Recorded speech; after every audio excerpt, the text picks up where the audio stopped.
It's so sad when lawyers start having lawyers. Or maybe that just means it's serious. Earlier this summer, Donald Trump's personal attorney, Michael Cohen, got his own attorney for the Russia investigation. Then Donald Trump's attorney general, Jeff Sessions, hired his own attorney for the Russia investigation. Now the White House counsel, which is the White House's top lawyer, he has also retained his own personal lawyer for the Russia investigation. A lot of lawyers having lawyers. We learned Friday that White House counsel Don McGahn is among 6 current and former White House staffers that Robert Mueller wants to question as part of his investigation into Russia's attack on the election last year. And now, sure as a bruise follows a bad fall, now we have the subsequent news that White House counsel Don McGahn has had to get his own lawyer. He has hired a high-powered Washington lawyer to represent him on the Russia issue. And so have 2 other people on Robert Mueller's reported interview list, former White House Chief of Staff Reince Priebus and current White House Communications Director Hope Hicks. Don McGahn, Reince Priebus, Hope Hicks have all hired their own expensive Washington lawyers now on Russia.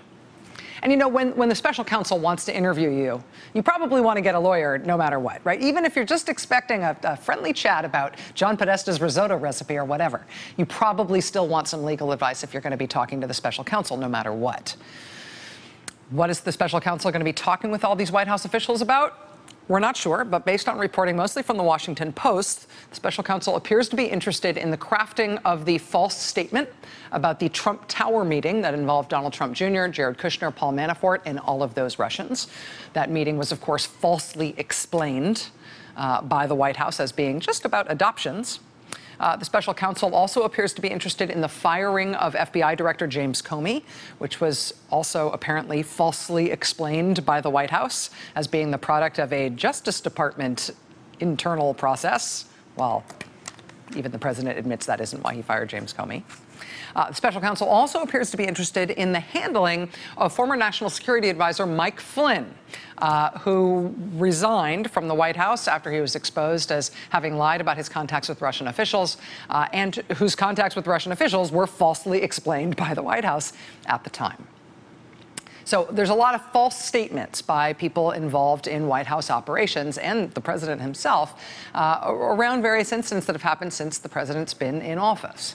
All 6 of the staffers that Robert Mueller reportedly plans to interview were involved in one way or another with concocting false narratives to cover up Trump administration contacts with Russians. I have a question as to whether or not that's a criminal matter, right? It's not a crime to lie, but is it a crime to concoct a false narrative to cover up something that you know to be different? Is the special counsel interviewing these people just as witnesses? Are these people potentially on the hook for something? Are they all getting really good lawyers just because they want advice about how to be good witnesses? Or are they getting good lawyers because they have to worry about their own liability too?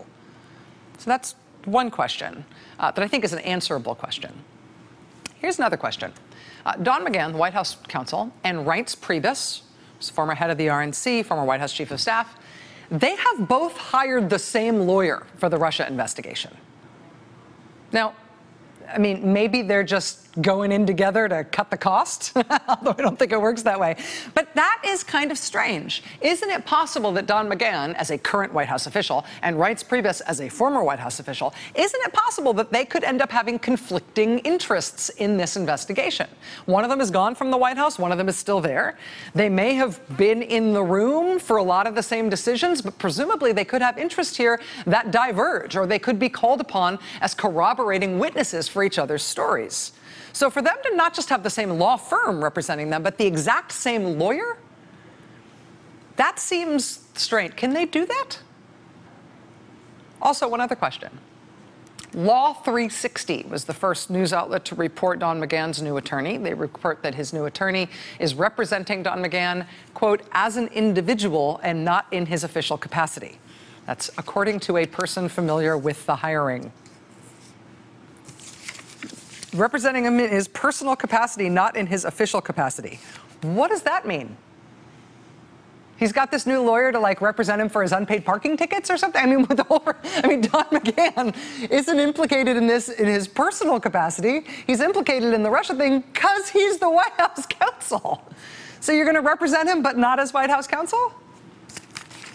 I'm sure that means something to people who know this stuff. Fortunately, someone who knows this stuff joins us next.